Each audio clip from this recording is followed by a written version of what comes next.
بسم اللہ الرحمن الرحیم۔ السلام علیکم ورحمۃ اللہ وبرکاتہ۔ پیارے دوستوں، ہماری آج کی ویڈیو کا موضوع ہے حضور نبی کریم صلی اللہ علیہ وسلم کے مکتوب۔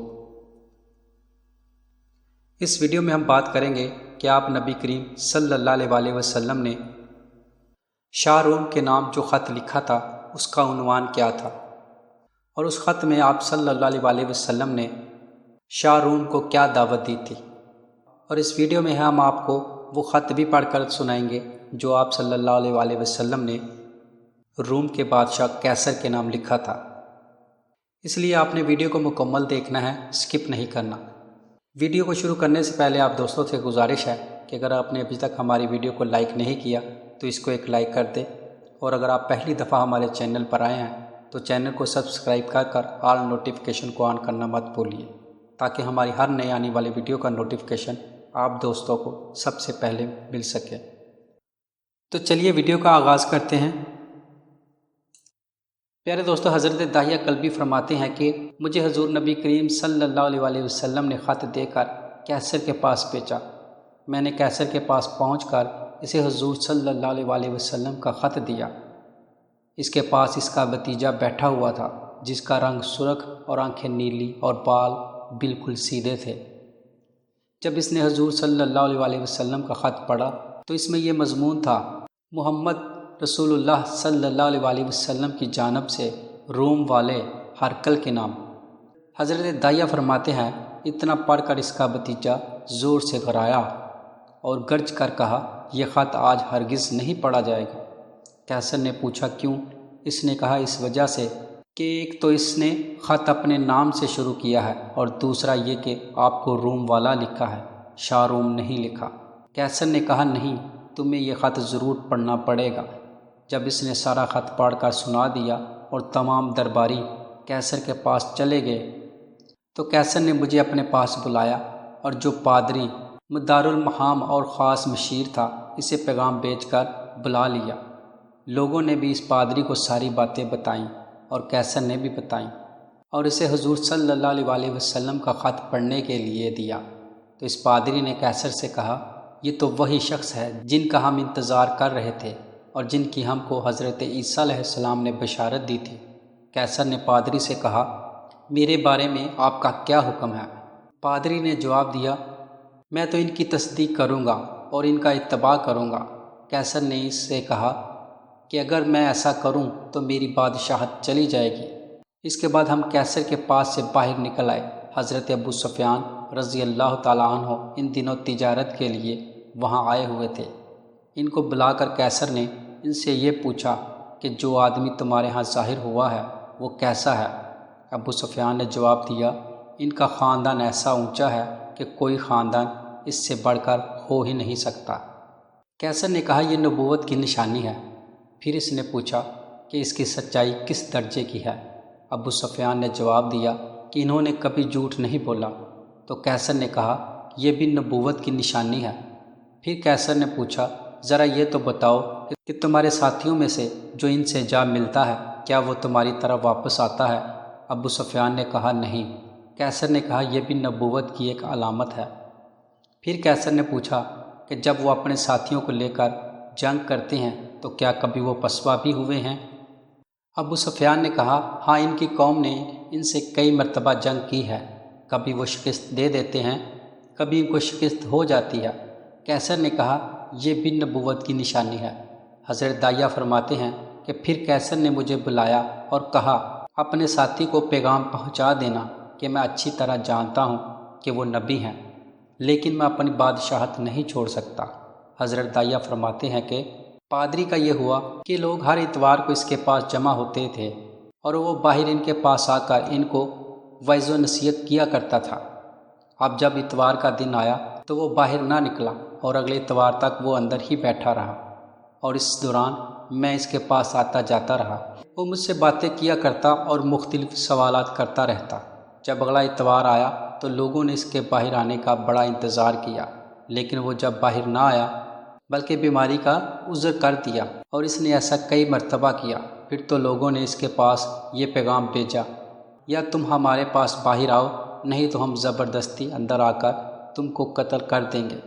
ہم لوگ تو تجھے اسی دن سے بدلا ہوا پاتے ہیں جب سے یہ عربی آیا ہے۔ تو پادری نے مجھ سے کہا، میرا یہ خط لے لو اور اپنے نبی کو جا کر یہ خط دے دینا، اور ان کو میرا سلام کہنا، اور ان کو یہ بتا دینا کہ میں اس بات کی گواہی دیتا ہوں کہ اللہ کے سوا کوئی معبود نہیں، اور محمد صلی اللہ علیہ وآلہ وسلم اللہ کے رسول ہیں، اور یہ بھی بتانا کہ میں ان پر ایمان لا چکا ہوں اور ان کو سچ مان چکا ہوں، اور یہ بھی بتا دینا کہ یہاں والوں کو میرا ایمان لانا برا لگا ہے، اور جو کچھ تم دیکھ رہے ہو وہ بھی ان کو پہنچا دینا۔ اس کے بعد وہ پادری باہر نکلا تو لوگوں نے اسے شہید کر دیا۔ بعض اہل علم کہتے ہیں کہ ہرقل نے حضرت داہیہ رضی اللہ تعالیٰ عنہ سے کہا، تمہارا بھلا ہو، اللہ کی قسم مجھے پورا یقین ہے کہ تمہارے حضرت اللہ کے بھیجے ہوئے نبی ہیں، اور یہ وہی ہیں جن کا ہم انتظار کر رہے تھے، اور ان کا تذکرہ ہم اپنی کتاب میں پاتے تھے، لیکن مجھے رومیوں سے اپنی جان کا خطرہ ہے۔ اگر یہ خطرہ نہ ہوتا تو میں ان کا ضرور اتباع کر لیتا۔ تم زفاتر پادری کے پاس جاؤ اور اپنے حضرت کی بات ان کے سامنے رکھو، کیونکہ ملک روم میں وہ مجھ سے بڑا ہے اور اس کی بات زیادہ چلتی ہے۔ چنانچہ حضرت داہیہ رضی اللہ تعالیٰ عنہ نے اسے جا کر ساری بات بتائی، تو اس نے حضرت داہیہ سے کہا کہ اللہ کی قسم تمہارے حضرت واقعی اللہ کے بھیجے ہوئے نبی ہیں، ہم ان کو ان کی صفات اور ان کے نام سے جانتے ہیں۔ پھر وہ اندر گیا اور اس نے اپنے کپڑے اتارے اور سفید کپڑے پہن کر باہر اہل روم کے پاس آیا اور کلمہ شہادت پڑھا۔ وہ سب لوگ اس پر ٹوٹ پڑے اور اسے شہید کر ڈالا۔ پیارے دوستو، حضرت سعید بن نبی راشد رحمۃ اللہ علیہ فرماتے ہیں کہ قبیلہ تنوخ کے جس آدمی کو ہرقل نے اپنا قاصد بنا کر حضور نبی کریم صلی اللہ علیہ وآلہ وسلم کی خدمت میں بھیجا تھا، میں نے اس آدمی کو خمس میں دیکھا۔ وہ میرا پڑوسی تھا، بہت بوڑھا ہو چکا تھا، مرنے کے قریب پہنچ چکا تھا۔ میں نے اسے کہا کہ ہرقل نے حضور نبی کریم صلی اللہ علیہ وآلہ وسلم کو جو پیغام بھیجا تھا، اور پھر حضور صلی اللہ علیہ وآلہ وسلم نے ہرقل کو جو جواب بھیجوایا تھا، کیا آپ مجھے اس کے بارے میں نہیں بتاتے؟ اس نے کہا، ضرور۔ حضور نبی کریم صلی اللہ علیہ وآلہ وسلم تبوک تشریف لائے ہوئے تھے، اور آپ نے داہیہ کلبی کو ہرقل کے پاس بھیجا۔ جب حضور نبی کریم صلی اللہ علیہ وآلہ وسلم کا خط ہرقل کو ملا تو اس نے روم کے چھوٹے بڑے تمام پادریوں کو بلایا اور ان کو اپنے دربار میں جمع کر کے سب دروازے بند کروا دیے، اور اس نے کہا کہ یہ آدمی یعنی حضور نبی کریم صلی اللہ علیہ وآلہ وسلم وہاں آ پہنچے ہیں جہاں تم دیکھ رہے ہو، یعنی تبوک میں، اور اس نے مجھے خط بھیجا ہے جس نے اس میں مجھے 3 باتوں کی دعوت دی ہے، یا تو میں اس کے دین کا اتباع کر لوں، یا ہم اسے جزیہ ادا کریں اور یہ ملک اور زمین ہمارے پاس رہے، یا ہم اس سے جنگ کے لیے تیار ہو جائیں۔ اللہ کی قسم تم آسمانی کتابوں کو پڑھ کر معلوم کر چکے ہو کہ یہ آدمی ہمارے قدموں کے نیچے کی زمین پر ضرور قبضہ کرے گا، اس لیے آؤ، یا تو ہم اس کے دین کا اتباع کر لیں یا ہم اپنا ملک اور زمین بچا کر اس کو جزیہ دینے لگ جائیں۔ یہ سن کر وہ سب بیک آواز گرائے اور اپنے آپے سے باہر ہو کر اپنی ٹوپیاں اتار پھینکنے اور کہنے لگے کہ تم ہمیں اس بات کی دعوت دیتے ہو کہ ہم نصرانیت کو چھوڑ دیں یا ہم اس عربی کے غلام بن جائیں جو حجاز سے آیا ہے۔ جب ہرقل نے یہ محسوس کیا کہ یہ لوگ اگر اسی حالت میں باہر چلے گئے تو یہ اپنے ساتھیوں کو بغاوت پر آمادہ کریں گے اور ملک کا نظام درم برم کر دیں گے، تو اس نے ان سے کہا، میں نے تم سے یہ بات صرف اس لیے کہی تھی تاکہ مجھے پتہ چل جائے کہ تم اپنے دین پر کتنے پکے ہو۔ اس کے بعد اس نے عرب کے تجیب قبیلے کے اس آدمی کو بلایا جو عرب نصاری کا حاکم تھا، اور اس سے کہا کہ ایک آدمی میرے پاس لے کر آؤ جو بات یاد رکھ سکتا ہو اور عربی زبان جانتا ہو۔ اسے میں نے اس آدمی یعنی نبی کریم صلی اللہ علیہ وآلہ وسلم کے پاس خط کا جواب دے کر بھیجوں گا۔ چنانچہ جب وہ حاکم ہرقل کے پاس آیا، ہرقل نے مجھے حضور نبی کریم صلی اللہ علیہ وآلہ وسلم کے نام خط دیا اور کہا کہ میرا خط اس آدمی کے پاس لے جاؤ اور اس کی باتوں کو غور سے سننا اور 3 چیزوں کو خاص طور سے یاد رکھنا۔ ایک تو اس کا خیال رکھنا کہ جو خط انہوں نے مجھے لکھا اس کے بارے میں وہ کیا کہتے ہیں۔ دوسرا اس کا خیال رکھنا وہ میرا خط پڑھ کر رات کا ذکر کرتے ہیں یا نہیں۔ تیسرا، ان کی پشت کی طرف غور سے دیکھنا، کیا ان کی پشت پر کوئی ایسی خاص چیز ہے جس سے تمہیں شک پڑے؟ چنانچہ جب میں ہرقل کا خط لے کر تبوک پہنچا تو حضور نبی کریم صلی اللہ علیہ وآلہ وسلم ایک چشمے کے کنارے اپنے صحابہ رضی اللہ تعالیٰ عنہ کے درمیان بیٹھے ہوئے تھے۔ تو میں نے پوچھا، آپ لوگوں کی حضرت کہاں ہے؟ مجھے بتایا گیا کہ یہی تو ہے۔ تو میں چلتے چلتے آپ کے سامنے جا کر بیٹھ گیا اور میں نے اپنا خط آپ کو دیا۔ آپ صلی اللہ علیہ وآلہ وسلم نے فرمایا، کیا تم اپنے باپ حضرت ابراہیم علیہ السلام کے دین میں داخل ہونا چاہتے ہو جو ہر غلط اور باطل سے پاک ہے؟ میں نے کہا، میں ایک قوم کی طرف سے قاصد بن کر آیا ہوں اور اسی قوم کے دین پر ہوں۔ جب تک اس قوم کے پاس نہ چلا جاؤں ان کے دین کو نہیں چھوڑ سکتا۔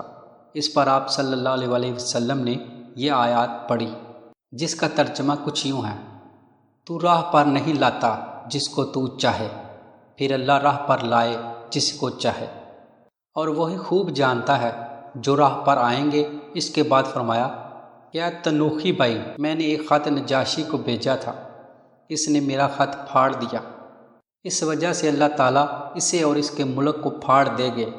بظاہر یہ نجاشی اور ہیں، اور جو نجاشی حضور نبی کریم صلی اللہ علیہ وآلہ وسلم کا خط پڑھ کر مسلمان ہو گئے تھے اور جن کی حضور صلی اللہ علیہ وآلہ وسلم نے غائبانہ نماز جنازہ پڑھائی تھی، وہ اور ہیں۔ اور میں نے تمہارے بادشاہ قیصر کو بھی خط لکھا تھا جس نے میرے خط کو سنبھال کر رکھا، اسے پھاڑا نہیں، اس لیے جب تک اس کی زندگی میں خیر مقدم رہے اس وقت تک لوگوں کے دلوں میں اس کا رعب رہے گا۔ میں نے اپنے دل میں کہا کہ ہرقل نے مجھے 3 باتوں کا خیال رکھنے کا کہا تھا، یہ ان میں سے ایک تو ہو گئی، اور میں نے اپنے ترکش میں سے تیر نکال کر فوراً اپنی تلوار کے نیام کی کھال پر تیر سے لکھ لیا۔ پھر نبی کریم صلی اللہ علیہ وآلہ وسلم نے وہ خط اپنے بائیں طرف والے ایک آدمی کو دیا۔ میں نے پوچھا کہ یہ خط پڑھنے والے صاحب کون ہیں؟ لوگوں نے بتایا کہ حضرت معاویہ رضی اللہ تعالیٰ عنہ ہے۔ حضرت معاویہ رضی اللہ تعالیٰ عنہ خط پڑھنے لگے۔ ہرقل کے اس خط میں یہ مضمون تھا کہ آپ مجھے ایسی جنت کی دعوت دے رہے ہیں جس کی چوڑائی آسمانوں اور زمین کے برابر ہے، اور جو متقیوں کے لیے تیار کی گئی ہے۔ جب آسمان اور زمین کے برابر جنت ہوگی تو دوزخ کہاں ہوگی؟ تو آپ صلی اللہ علیہ وآلہ وسلم نے فرمایا، سبحان اللہ، جب دن آ جاتا ہے تو رات کہاں چلی جاتی ہے؟ میں نے اپنی ترکش میں سے تیر نکال کر اپنی تلوار کے نیام پر اس بات کو بھی لکھ لیا۔ جب آپ میرے خط کو سن چکے تو آپ نے مجھ سے فرمایا، تم میرے پاس قاصد بن کر آئے ہو، تمہارا ہم پر حق ہے، اگر ہمارے پاس تحفے کے طور پر دینے کے لیے کوئی چیز ہوئی تو ہم تمہیں ضرور دیں گے، کیونکہ اس وقت ہم سفر میں ہیں اور زد راہ بالکل ختم ہو چکا ہے۔ لوگوں میں سے ایک آدمی نے بلند آواز سے کہا، میں اس کو تحفہ دیتا ہوں۔ چنانچہ اس نے اپنا سامان کھولا، ایک صفوریہ اردن کے شہر صفورہ کا بنا ہوا جوڑا لا کر انہوں نے میری گود میں رکھ دیا۔ میں نے پوچھا، یہ جوڑا دینے والے صاحب کون ہیں؟ مجھے بتایا گیا، یہ حضرت عثمان رضی اللہ تعالیٰ عنہ ہیں۔ پھر نبی کریم صلی اللہ علیہ وآلہ وسلم نے فرمایا، اس قاصد کو کون اپنا مہمان بنائے گا؟ ایک نوجوان انصاری نے کہا، میں بناؤں گا۔ وہ انصاری کھڑے ہوئے تو میں بھی ان کے ساتھ کھڑا ہو گیا۔ جب میں آپ کی مجلس سے باہر چلا گیا تو آپ نے مجھے آواز دی، اے تنوخی بھائی، تو میں واپس آیا اور آپ کے سامنے پہلے جہاں پر بیٹھا ہوا تھا وہاں آ کر کھڑا ہو گیا۔ آپ نے اپنی پشت مبارک سے چادر اتار دی اور فرمایا، جو کام تم کو کہا گیا تھا وہ کام تم ادھر آ کر کر لو، یعنی مہر نبوت دیکھ لو۔ میں گھوم کر حضور نبی کریم صلی اللہ علیہ وآلہ وسلم کی پشت کی طرف گیا۔ مجھے کندھے کے نرم ہڈی پر مہر نبوت نظر آئی جو کبوتر کے انڈے کے برابر تھی۔ پیارے دوستو، حضرت ابن عباس رضی اللہ تعالیٰ عنہ فرماتے ہیں کہ حضرت ابو سفیان رضی اللہ تعالیٰ عنہ نے ان سے یہ بیان کیا کہ جس زمانے میں حضور صلی اللہ علیہ وآلہ وسلم نے ابو سفیان اور کفار قریش سے صلح کر رکھی تھی، اس زمانے میں حضرت ابو سفیان قریش کی ایک تجارتی قافلے کے ساتھ ملک شام گئے ہوئے تھے، اور وہاں وہ لوگ ایلیا شہر میں ٹھہرے ہوئے تھے۔ ہرقل کے پاس گئے، اس نے ان سب کو اپنے دربار میں بٹھایا، اور وہاں روم کے بڑے بڑے سردار بھی تھے، ان کو بھی جمع کیا اور ایک ترجمان کو بلا کر کہا، کہ جس آدمی نے نبوت کا دعویٰ کیا ہے تم میں سے کون نسب میں اس کے سب سے زیادہ قریب ہے؟ تو حضرت ابو سفیان فرماتے ہیں کہ میں نے کہا میں نسب میں ان کے سب سے قریب ہوں۔ تو ہرقل نے کہا اس آدمی کو میرے نزدیک لے کر آؤ اور اس کے ساتھیوں کو اس کے پیچھے ہی بٹھا دو۔ پھر اس نے اپنے ترجمان سے کہا کہ ان سے یہ کہو کہ میں نبوت کا دعویٰ کرنے والے آدمی کے بارے میں ان سے یعنی ابو سفیان سے پوچھوں گا، اگر یہ مجھ سے غلط بیانی کریں تو فوراً ٹوک دینا۔ حضرت ابو سفیان رضی اللہ تعالیٰ عنہ فرماتے ہیں کہ اللہ کی قسم اگر مجھے یہ خطرہ نہ ہوتا کہ میرے ساتھی مجھے جھوٹا مشہور کر دیں گے تو میں حضور صلی اللہ علیہ وسلم کے بارے میں اس دن ضرور غلط بیانی سے کام لیتا۔ پھر جب ہرقل نے حضرت ابو سفیان رضی اللہ تعالیٰ عنہ سے پہلا سوال کیا کہ اس آدمی کا تمہارے میں سے نسب کیسا ہے، میں نے کہا وہ ہمارے میں سب سے بڑے نسب والا ہے۔ پھر اس نے پوچھا کیا اس سے پہلے تم میں کسی اور نے بھی یہ دعویٰ کیا ہے؟ میں نے کہا نہیں۔ پھر اس نے پوچھا کیا اس کے آباء و اجداد میں کوئی بادشاہ گزرا ہے؟ میں نے کہا نہیں۔ پھر اس نے پوچھا کیا بڑے اور طاقتور لوگوں نے اس کا اتباع کیا ہے یا چھوٹے اور کمزور لوگوں نے؟ میں نے کہا چھوٹے اور کمزور لوگوں نے۔ پھر اس نے پوچھا اس کے ماننے والوں کی تعداد بڑھ رہی ہے یا گھٹ رہی ہے؟ میں نے کہا بڑھ رہی ہے۔ پھر اس نے پوچھا کیا ان کے ماننے والوں میں سے کوئی ان کے دین میں داخل ہونے کے بعد ان کے دین کو برا سمجھ کر مرتد ہوا ہے؟ میں نے کہا نہیں۔ پھر اس نے پوچھا کیا اس دعویٰ کرنے سے پہلے تم لوگوں نے کبھی اس پر جھوٹ بولنے کا الزام لگایا تھا؟ میں نے کہا نہیں۔ پھر اس نے پوچھا کیا کبھی وہ معاہدے کی خلاف ورزی کرتے ہیں؟ میں نے کہا نہیں، لیکن آج کل ہمارا ان سے ایک معاہدہ چل رہا ہے، ہمیں پتہ نہیں ہے کہ وہ اس معاہدے کے بارے میں کیا کریں گے۔ حضرت ابو سفیان فرماتے ہیں کہ میں نے ساری گفتگو میں حضور نبی کریم صلی اللہ علیہ وسلم کے خلاف اس جملے کے علاوہ اور کوئی جملہ نہیں کہا۔ پھر ہرقل نے پوچھا کیا کبھی تمہاری اس سے جنگ ہوئی ہے؟ میں نے کہا ہاں۔ اس نے کہا ان سے جنگ کرنے کا کیا نتیجہ نکلا؟ میں نے کہا کبھی وہ جیت جاتے ہیں اور کبھی ہم جیت جاتے ہیں۔ پھر اس نے پوچھا وہ تمہیں کن باتوں کا حکم دیتے ہیں؟ میں نے کہا وہ یہ کہتے ہیں کہ اللہ کی عبادت کرو اور اس کے ساتھ کسی کو شریک نہ ٹھہراؤ، اور تمہارے آباء و اجداد جو کہتے تھے اسے چھوڑ دو، اور وہ ہمیں نماز پڑھنے، سچ بولنے، پاک دامنی اور صلہ رحمی کا حکم دیتے ہیں۔ اس نے ترجمان سے کہا ان کو یہ کہو کہ میں نے تم سے ان کے نسب کے بارے میں پوچھا، تم نے بتایا کہ وہ تم لوگوں میں بڑے نسب والے ہیں، اور تمام رسول اسی طرح اپنی قوم کے اعلیٰ نسب میں سے مابعوث ہوتے ہیں۔ اور میں نے تم سے پوچھا کیا اس سے پہلے تم میں سے کسی اور نے بھی یہ دعویٰ کیا ہے؟ تم نے بتایا کہ نہیں۔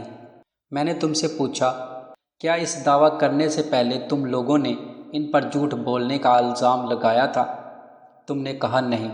میں نے اس سے یہ سمجھا کہ یہ نہیں ہو سکتا کہ ایک انسانوں کے معاملے میں جھوٹ بولنا گوارا نہ کرے اور اللہ کے معاملے میں جھوٹ بول دے، اور میں نے تم سے یہ پوچھا کیا بڑے طاقتور لوگوں نے اس کا اتباع کیا ہے، اور یہی لوگ شروع میں رسولوں کے ماننے والے ہوتے ہیں۔ اور میں نے تم سے پوچھا کہ ان کے ماننے والوں کی تعداد بڑھ رہی ہے یا گھٹ رہی ہے؟ تم نے بتایا کہ بڑھ رہی ہے، اور ایمان کی شان یہ ہے یہاں تک کہ پورا ہوا۔ اور میں نے تم سے پوچھا کہ ان کے ماننے والوں میں سے کوئی ان کے دین میں داخل ہونے کے بعد ان کے دین کو برا سمجھ کر مرتد ہوا ہے؟ تم نے بتایا کہ نہیں۔ اور ایمان کی حلاوت جب دلوں میں رچ جاتی ہے تو ایسے ہی ہوا کرتا ہے۔ اور میں نے تم سے پوچھا کہ کبھی وہ معاہدے کی خلاف ورزی کرتے ہیں؟ تو تم نے بتایا کہ نہیں، اور اسی طرح رسول معاہدے کی خلاف ورزی نہیں کیا کرتے۔ اور میں نے تم سے پوچھا کہ تمہیں کن باتوں کا حکم دیتے ہیں؟ تم نے بتایا کہ وہ تمہیں اس بات کا حکم دیتے ہیں کہ تم اللہ کی عبادت کرو اور اس کے ساتھ کسی کو شریک نہ ٹھہراؤ، اور تمہیں بتوں کی عبادت سے روکتے ہیں، اور تمہیں سچ بولنے اور نماز پڑھنے اور پاک دامنی کا حکم دیتے ہیں۔ یہ ساری باتیں جو تم نے کہیں اگر یہ سچ ہے تو یاد رکھو کہ وہ اس جگہ کے بھی مالک ہو کر رہیں گے جو میرے دونوں قدموں کے نیچے ہے۔ مجھے یہ معلوم تھا کہ یہ ظاہر ہونے والے ہیں، لیکن میرا یہ خیال نہیں تھا کہ وہ تم لوگوں میں سے ہوں گے۔ اگر مجھے یہ معلوم ہوتا کہ میں ان تک پہنچ سکتا ہوں تو میں ان کی ملاقات کے لیے سارا زور لگا دیتا، اور اگر میں آپ کے پاس ہوتا تو آپ کے دونوں پیر دھوتا۔ پھر اس نے حضور صلی اللہ علیہ وسلم کا وہ خط منگوایا جو حضرت داہیہ رضی اللہ تعالی عنہ لے کر حاکم بصری کے پاس آئے تھے۔ حاکم بصری نے وہ خط ہرقل تک پہنچایا۔ اس خط میں یہ مضمون تھا: اللہ کے رسول محمد بن عبداللہ کی طرف سے ہرقل کے نام جو روم کا بڑا ہے، اس پر سلامتی ہو جس نے ہدایت کو اختیار کیا۔ اما بعد، میں تم کو اسلام کی دعوت دیتا ہوں، مسلمان ہو جاؤ، سلامتی پالو گے، اور اللہ تعالیٰ تم کو دگنا اجر عطا فرمائیں گے، اور اگر تم نے اسلام سے منہ پھیرا تو تمہاری رعایا کا گناہ بھی تم پر ہوگا۔ اور اے اہل کتاب، آؤ اس کلمے کی طرف جو ہمارے اور تمہارے درمیان برابر ہے، اور وہ یہ ہے کہ ہم صرف اللہ کی عبادت کریں اور اس کے ساتھ کسی کو شریک نہ کریں، اور ہم اللہ کے علاوہ ہر دوسرے کو خدا نہ بنائیں۔ اگر اہل کتاب اس دعوے سے منہ پھیر لیں گے تو اے مسلمانوں، تم کہہ دو کہ ہم تو یقیناً مسلمان ہیں۔ حضرت ابو سفیان فرماتے ہیں کہ جب وہ اپنی بات کہہ چکا اور خط سنا چکا تو اسی کی مجلس میں سے ایک شور و شوبہ برپا ہو گیا اور سب لوگ زور زور سے بولنے لگے، اور اس نے ہمیں مجلس سے باہر بھیج دیا۔ جب ہم باہر آئے تو میں نے اپنے ساتھیوں سے کہا کہ ابن ابی کبشہ، کفار مکہ حضور نبی کریم صلی اللہ علیہ وسلم کو ابن ابی کبشہ کہا کرتے تھے۔ معاملہ اتنا زوردار ہو گیا کہ رومیوں کا بادشاہ بھی ان سے ڈرنے لگ گیا۔ اس کے بعد مجھے پختہ یقین ہو گیا کہ حضور صلی اللہ علیہ وسلم غالب ہو کر رہیں گے، حتیٰ کہ اللہ نے مجھے اسلام سے نواز دیا۔ ظاہری کہتے ہیں کہ ابن نطور ایلیا کا حاکم اور ہرقل جب ایلیا یعنی بیت المقدس آیا تو ایک دن صبح کے وقت بڑا پریشان اور کبیدہ خاطر تھا، تو اس سے اس کے ایک بڑے پادری نے کہا کہ آپ کی طبیعت ٹھیک معلوم نہیں ہو رہی۔ ابن نطور کا بیان ہے کہ ہرقل نجومی تھا اور ستاروں کا حساب جانتا تھا۔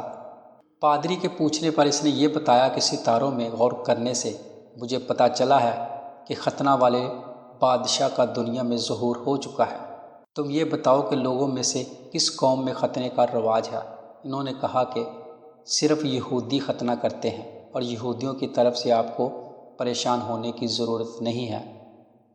اپنے ملک کے تمام شہروں میں یہ حکم نامہ بھیج دیں کہ وہاں جتنے یہودی ہیں وہ سب قتل کر دیے جائیں۔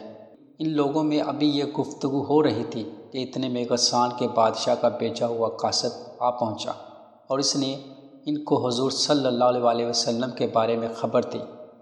اس سے ساری خبر معلوم کر کے ان لوگوں سے یہ کہا کہ جاؤ اور پتہ کرو کہ اس قاصد نے ختنہ کرایا ہوا ہے کہ نہیں۔ ان لوگوں نے تحقیق کرنے کے بعد ہرقل کو بتایا کہ اس نے ختنہ کرایا ہوا ہے۔ پھر ہرقل نے اس قاصد سے عربوں کے بارے میں پوچھا تو اس نے بتایا کہ عربوں میں ختنے کا رواج ہے۔ اس پر ہرقل نے کہا یہ عرب قوم کے بادشاہ ہیں جن کا ظہور ہو گیا ہے۔ پھر ہرقل نے اپنے ایک ساتھی کو اس کے بارے میں خط لکھا جو رومیوں میں رہتا تھا اور علم نجوم میں اس کی طرح ماہر تھا، اور خود ہرقل کی رائے سے پورا اتفاق کر رہا تھا کہ واقعی اس نبی کا ظہور ہو گیا ہے جو عرب قوم کا بادشاہ ہے۔ ہرقل نے حمص میں اپنے محل کے کھلے پارک میں روم کے بڑے سرداران کو جمع کیا۔ پھر اس نے دروازے بند کرنے کا حکم دیا، چنانچہ تمام دروازے بند کر دیے گئے۔ پھر اس نے محل کے ایک جنوکے سے ان کے سامنے آ کر ان سے یہ کہا، اے روم کے سردارو، کیا تم یہ چاہتے ہو کہ تم کو فلاح و بہبود اور ہدایت ملے اور تمہارے پاس تمہارا ملک باقی رہے؟ اگر تم یہ چاہتے ہو تو اس نبی کا اتباع کر لو۔ یہ سنتے ہی وہ سارے سردار بدک کر وحشی گدھوں کی طرح دروازوں کی طرف دوڑنے لگے۔ انہوں نے دیکھا کہ دروازے تو سارے بند ہیں۔ ہرقل نے جب ان کا اس طرح بھاگنا دیکھا اور ان کے ایمان قبول کرنے سے نا امید ہو گیا تو اس نے حکم دیا کہ ان سب کو میرے پاس لاؤ۔ چنانچہ وہ پاس آئے۔ اس نے ان سے کہا کہ میں نے تو یہ بات صرف اس لیے کہی تھی تاکہ مجھے پتہ لگ جائے کہ تم اپنے دین پر کتنے پختہ ہو، اور اب مجھے یقین آ گیا ہے کہ تم اپنے دین پر پکے ہو۔ اس پر وہ سب ہرقل کے آگے سجدے میں گر گئے۔ پیارے دوستو، ہرقل کے قصے کا آخری انجام یہ ہوا کہ وہ ایمان نہیں لایا تھا۔ پیارے دوستو، یہ تھی ہماری آج کی ویڈیو، اور میں امید کرتا ہوں کہ آپ کو ہماری آج کی ویڈیو پسند آئی ہوگی۔ اگر پسند آئی ہے تو اس کو ایک لائک اور اپنے دوستوں کے ساتھ شیئر ضرور کیجیے گا، اور اگر ابھی تک آپ نے ہمارے چینل کو سبسکرائب نہیں کیا تو اس کو سبسکرائب کر آل نوٹیفیکیشن کو آن کرنا مت بھولیے، تاکہ ہماری ہر نئی آنے والی ویڈیو کا نوٹیفیکیشن آپ دوستوں کو سب سے پہلے مل سکے۔ تو ملتے ہیں ایک نئی تاریخی اور تحقیقی ویڈیو کے ساتھ، تب تک کے لیے السلام علیکم ورحمۃ اللہ۔